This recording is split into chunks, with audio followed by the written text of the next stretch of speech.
Salut tout le monde, salut les cinéphiles, bienvenue pour une nouvelle critique.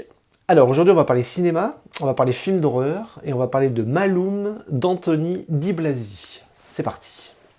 Une jeune policière tente de percer le lien mystérieux entre la mort de son père et une secte. Bientôt, elle est victime d'événements surnaturels terrifiants. Bien, on va parler un petit peu cinéma, on va parler un petit peu VOD surtout, hein, on va parler un petit peu de films qui ne sont pas forcément sortis en salle, on va parler un peu série B, on va parler un peu film d'horreur, on va parler un petit peu film indépendant, et donc on va parler de Maloum d'Anthony Di Blasi. Donc Maloum d'Anthony Di Blasi, si j'ai regardé ce film, c'est parce que sur les réseaux sociaux, je voyais quand même des avis assez contradictoires, des gens qui détestaient, des gens qui aimaient beaucoup.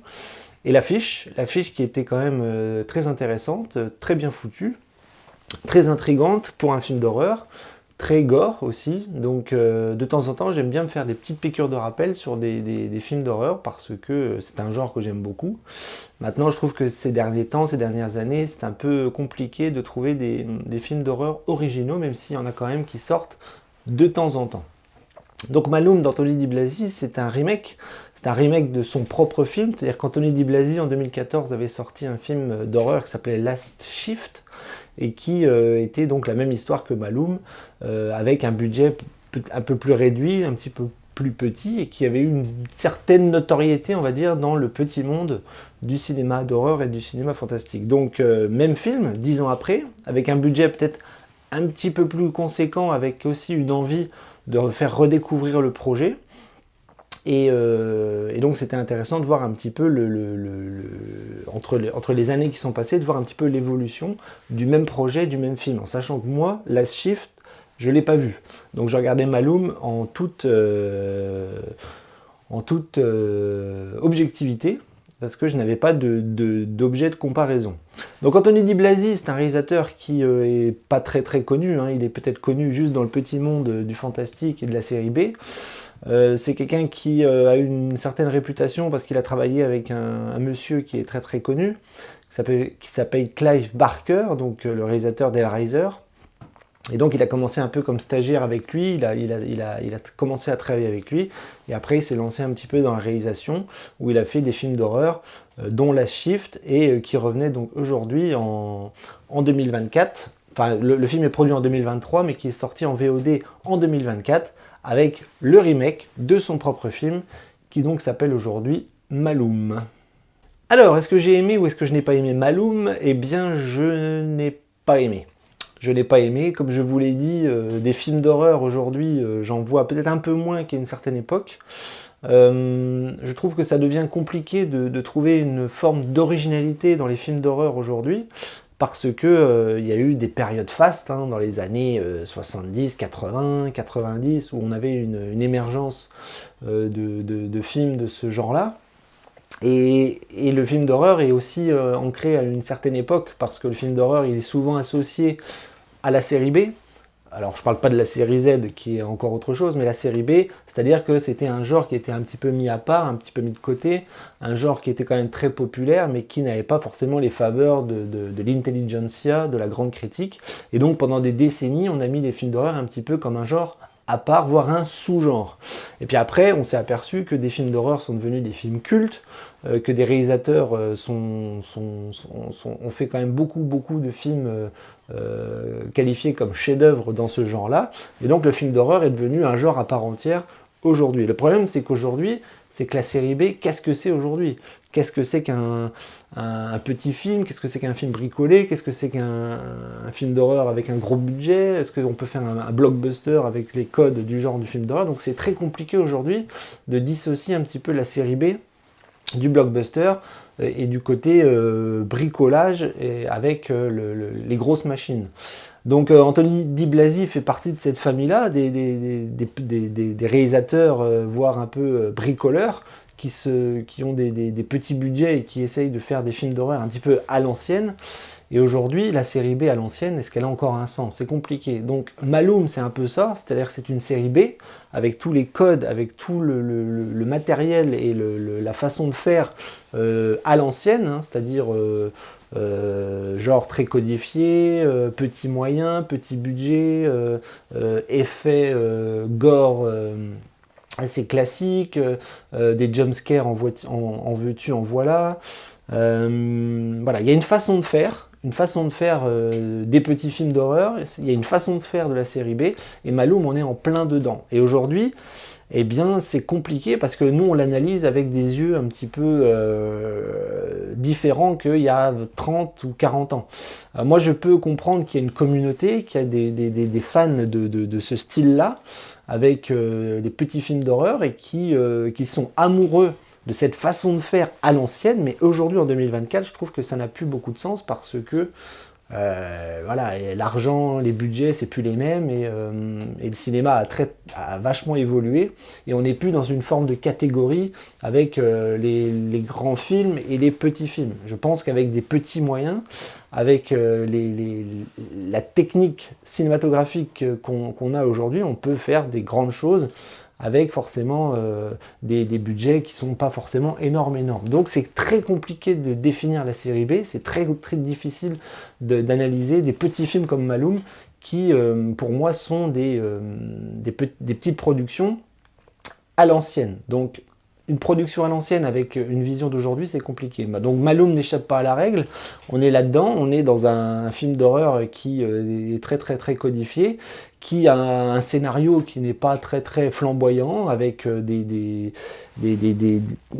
histoire qui est déjà connue parce que c'est un remake, mais qui, nous en tant que spectateurs lambda qui ne connaissaient pas la Shift, eh bien, dans Maloum, je vois toutes les choses arriver à l'avance, et ça me dérange, avec un personnage qui va se retrouver dans un commissariat abandonné et qui va avoir des hallucinations,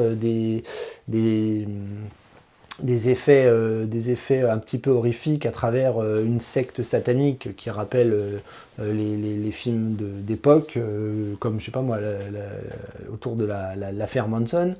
On a des effets voilà, très attendus, on a des effets des effets gore qui sont plus ou moins minimalistes, qui sont pas très développés. On a toute cette imagerie du cinéma gore et du cinéma d'horreur à travers des scènes qui sont plutôt... Elles sont pas mal foutues, il y a quelques scènes qui marchent, voilà, des façons de cadrer et des façons de mettre en scène de façon assez originale, hein, notamment on la voit dans une prison avec des effets de clair-obscur, voilà, qui sont plutôt réussis. On a des personnages qui vont intervenir autour du commissariat, qui vont rentrer dans le commissariat plus ou moins bizarres, mais qui ne sont pas forcément toujours motivés narrativement. Donc on est dans une posture de film d'horreur où tout est attendu. Les effets un petit peu, ce qu'on appelle les jump scares, donc cette façon de faire sursauter les spectateurs, ne marche pas forcément tout le temps.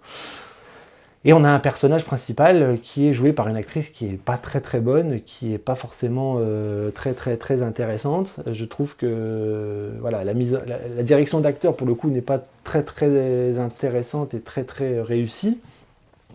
Au niveau du montage et de la réalisation, il y a des choses qui vont pas toujours. Moi, j'ai vu beaucoup de faux raccords. Alors, je ne sais pas si les faux raccords, comme je vous le disais, sont intimement liés à la série B et à la façon de bricoler des films de façon, entre guillemets, un petit peu amateur. Mais il y a des faux raccords, donc ça me dérange. Mais que je vous dis, il y a tout ce côté horrifique, voilà, qui est très attendu, qui est déjà vu, qui fait pas forcément très peur. Et puis, cette histoire, ce personnage qui avance, avec une mise en place compliquée et très avenue.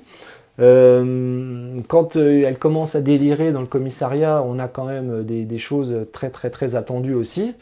Et la fin est assez grand guignolesque, même si ça fonctionne plus ou moins avec un monstre à la fin qui est plus ou moins stylé, même s'il est pas super bien filmé. Il y a une photo qui est de temps en temps réussie et d'autres fois un petit peu bâclée, un petit peu moche.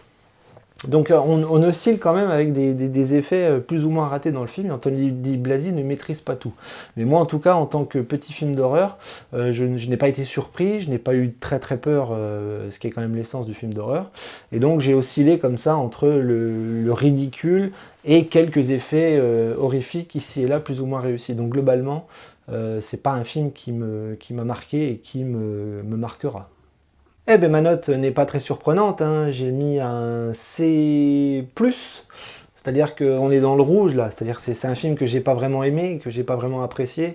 Je vous l'ai dit, les films d'horreur aujourd'hui, j'ai beaucoup de mal à les apprécier parce que j'en ai vu beaucoup dans mes années passées, dans les festivals notamment, dans les VHS, dans les DVD un petit peu obscurs, etc. J'ai eu cette culture-là avec des gens que j'ai rencontrés dans ma vie qui m'ont montré beaucoup de films d'horreur.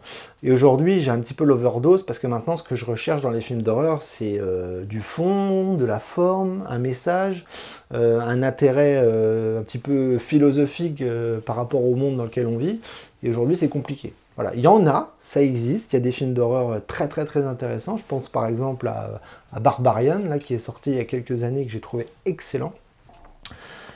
Mais là, on est dans une démarche série B, voire Z, avec du bricolage, des petits moyens, des effets connus, reconnus.